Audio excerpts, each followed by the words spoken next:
کل گزشتہ 18 اگست سن 2022 بروز جمعرات میری ایک ویڈیو آپ حضرات تک پہنچی، میڈیا کے ذریعے پورے ملک کے اندر پوری دنیا کے اندر پھیلی۔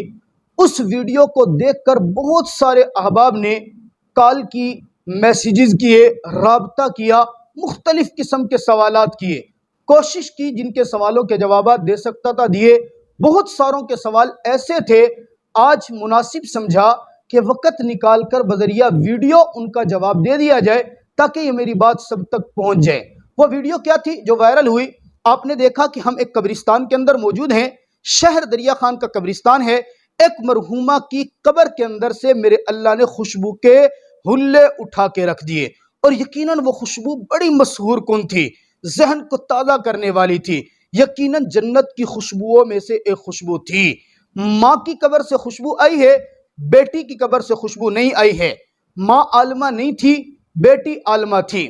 سوال کرنے والوں کا، بہت ساروں کا سوال یہ تھا کہ جناب ماں عالمہ نہیں ہے، اس کی قبر سے خوشبو جاری ہے، بیٹی عالمہ ہے تو عالمہ کی قبر سے خوشبو جاری کیوں نہیں ہوئی؟ ایک یہ سوال بہت زیادہ کیا گیا۔ اس سوال کا جواب ذہن نشین فرمائیے۔ سب سے پہلی بات تو یہ ذہن نشین کر لیں کہ قبر کے اندر سے عالمہ کے خوشبو نہ آنا اور اس کی والدہ کی قبر سے خوشبو آ جانا، یہ میرے اللہ کا معاملہ ہے، اس میں نہ آپ کو دخل ہے نہ مجھے دخل ہے۔ کیوں کا سوال تو یہاں پیدا ہی نہیں ہوتا۔ میرے رب کے کام ہے، جو اس کو پسند آ گیا اس کی قبر سے خوشبو جاری کر دی، جو پسند نہیں آیا خوشبو جاری نہ کرے۔ اور ساتھ یہ بھی ذہن نشین فرمائیے کہ قبر سے خوشبو کا نہ آنا یہ اس بات کی دلیل نہیں ہے کہ وہ میرے اللہ کی نظر میں پسندیدہ نہیں ہے۔ اندر کے حالات کیا ہیں میرا رب جانتے ہیں۔ آپ یقین کریں، ماں کا کفن بھی میلا نہیں تھا، بیٹی کا کفن بھی میلا نہیں تھا، ماں کے کفن کے اوپر بھی مٹی نہیں تھی، بیٹی کے کفن کو بھی ابھی بوسیدہ نہیں ہوا تھا۔ بس میرے رب کی حکمت تھی، ماں سے خوشبو جاری کی، بیٹی سے نہیں۔ یہ اللہ کے معاملات ہیں، مجھے اور آپ کو اس میں دخل اندازی کرنے کی اجازت نہیں ہے۔ ایک جواب تو اس کا یہ ہو سکتا ہے۔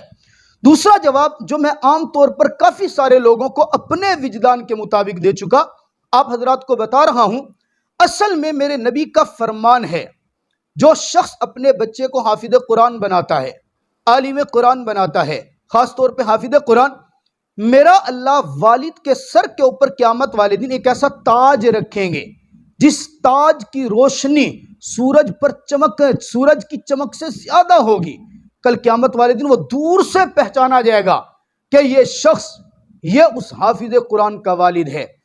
اور حافظ قرآن کا رتبہ وہ میرے اللہ نے فرمایا بس میں اپنی شان کے مطابق بدلا دوں گا۔ مختصراً ذکر کیا، قرآن پڑھتا جا، جنت کی سیڑھیاں چڑھتا جا، جہاں والناس کی سین ہوگی وہیں تیرا مقام ہوگا۔ وہ مقام کیسا ہوگا یہ نہیں بتایا ہے۔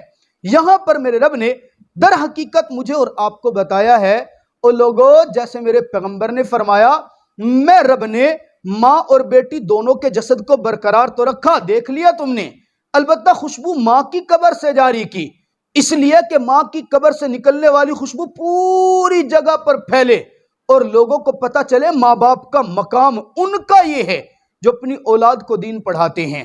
البتہ جس بچی نے دین پڑھا ہے اس کا مقام وہ رب جانے، رب کا کام جانے، وہ رب اپنی شان کے مطابق عطا کریں گے۔ یہاں پر یہ بات ذہن نشین فرما لیجئے، حدیث مبارکہ میں یوں بھی آتا ہے، میرے آقا مدنی کریم صلی اللہ علیہ وسلم نے فرمایا، جو مومن بھی فوت ہوتا ہے، دفن کیا جاتا ہے، نیک روح ہو، قبر اس کے آنے پر مبارکباد پیش کرتی ہے۔ قبر خود کہتی ہے، نیک صالح مومن مومنہ، میری پشت کے اوپر جتنے لوگ چلتے تھے ان میں تو سب سے زیادہ مجھے محبوب تھا، آج تو میرے پاس آ گیا تو میرا حسن سلوک دیکھ۔ احادیث میں آتے ہیں پھر قبر کھلتی ہے، جہاں تک نظر جاتی ہے وہاں پر کھلتی رہتی ہے، پھر جنت کی ایک کھڑکی قبر کے اندر کھول دی جاتی ہے۔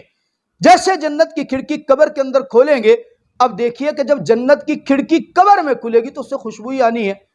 یہ ہر مومن کی قبر کے اندر جنت کی کھڑکی کھلتی ہے، البتہ اس خوشبو کا اظہار، یہ خرق عادت اس مومن مومنہ کی کرامت ہو سکتی ہے، اس کی نیک نامی ہو سکتی ہے، یہ اظہار میرا اللہ کسی کسی کا کرتا ہے۔ بہرحال جس کا اظہار ہو گیا، میرے اللہ نے کسی خاص مقصد کے لیے کیا، وہ مقصد اللہ کی ذات جانتی ہے۔ بعضوں کا اظہار نہیں بھی ہوتا، اب جن کا اظہار نہیں ہوا ہم یہ سمجھیں کہ وہ اللہ کے نزدیک مقبول نہیں ہے، یہ بالکل غلط بات ہوگی۔ ساتھ یہ بھی ذہن نشین فرما لیجئے کہ قبر سے خوشبو آنے کے بعد بس ہم یہ تو سمجھے کہ قبر سے خوشبو آئی، اللہ نے ایک اس کی کرامت ظاہر کر دی، اللہ نے ایک نیک نامی ظاہر کر دی، اب ہم بد عقیدہ بن کے اس کو پوجنا شروع کر دیں، قبر سے مٹی اٹھانا شروع کر دیں، قبر ہی والی کو اپنی حاجت روا، یہ بالکل غلط ہے، یہ شرک ہے، میرے رب کو پسند نہیں ہے۔ بلکہ ہمارا اور آپ کا حق یہ بنتا ہے جن نیک اعمال کرنے سے، جن باتوں کی وجہ سے میرا رب خوش ہو کر اس کی قبر کی خوشبو مجھے اور آپ کو سنگھا رہے، ہم وہ اعمال کریں، نیکی کی طرف بڑھیں اور اللہ کو راضی کرنے کی کوشش کریں تاکہ ہماری بھی آگے والی زندگی بڑی اچھی گزر جائے۔ دوسرا سوال بہت سارے احباب نے یہ پوچھا کہ یہ دریا خان ہے کہاں پہ، جہاں آپ کھڑے ہیں دریا خان یہ ہے کہاں پہ؟ شاید اس سوال کے پوچھنے کی وجہ یہ بنی کہ دریا خان پاکستان کے اندر دو جگہ پہ واقع ہے، ایک سندھ کے اندر، ایک پنجاب کے اندر۔ سندھ سے بہت زیادہ دوستوں نے فون کیا کہ یہ سندھ والا جو دریا خان ہے یہ کس جگہ پہ واقع ہوا، یہ معاملہ کہاں ہوا؟ تو آپ حضرات کی اطلاع کے لیے عرض ہے یہ واقعہ سندھ والے دریا خان میں نہیں بلکہ پنجاب، پاکستان، ضلع بکھر، ڈیرہ اسماعیل خان کے قریب، کوٹلہ جام اور کلور کوٹ کے قریب یہ دریا خان واقع ہے جو پنجاب میں ہے، یہ اس دریا خان کے اندر واقعہ ہوا ہے۔ بہرحال خوشبو تھی، کرامت تھی، وہ آ گئی۔ بہت سارے دوستوں نے تو کال کر کے یہ بھی پوچھا کہ ہم آ رہے ہیں، ہم اس قبر کو دیکھنا چاہتے ہیں۔ میں نے سب کو روکا، آپ کو یہ بتا رہا ہوں کہ جناب والا وہ قبر سے خوشبو آئی ہے، کچھ دیر آنے کے بعد اس کی مرمت کر دی گئی، قبر کو ڈھانپ دیا گیا، قبر کو مکمل بند کر دیا گیا، اب وہ خوشبو نہیں آ رہی، اب کسی کو یہاں پہ آنے کی ضرورت نہیں ہے۔ ہاں ان نیک اعمال کرنے کی ضرورت ہے کہ جن کی وجہ سے اس کی قبر کو میرے اللہ نے روشن کیا۔ اللہ مجھے اور آپ کو وہ اعمال کرنے کی توفیق دے تاکہ میرے اور آپ کی بھی قبر روشن ہو، حشر روشن ہو، میرا اللہ ہم سے راضی ہو جائے۔ والسلام۔